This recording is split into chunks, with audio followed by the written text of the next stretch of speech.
দেখাবো।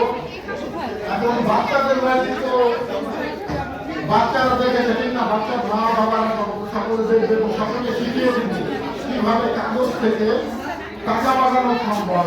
ঠিক আছে, এটা কি আছে আমার হাতে? কি আছে? এটা একটা সাদা কাগজ আছে। এই কাগজটাকে কি করবো? পুরো হাতটা টাকা আমি কিন্তু তন্ত্র মন্ত্র না, সকলকে মন্ত্রটা শিখিয়ে দেবো, পারবে।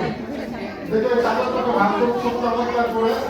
আর সকলে মন্ত্রটা মনে রাখবা, এটাকে ভাগ দিয়ে ইলি ইলি হুকাল হুকাসু মনে থাকবে। সকলে মন্ত্র থাকবে না, তাহলে পারবা না কিন্তু। আবার বলে ইলি ইলি হুকাল হুকাসু ধরে হাতে তালি দিতে হবে। হাতে তালি দেখো, হাতে তালি দাও। কি হলো? হ্যাঁ,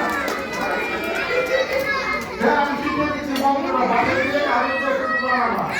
দেখো এখানে কত হলো? হ্যাঁ, সকলে দেখো পুরোটা টাকা। আচ্ছা, তোমাদের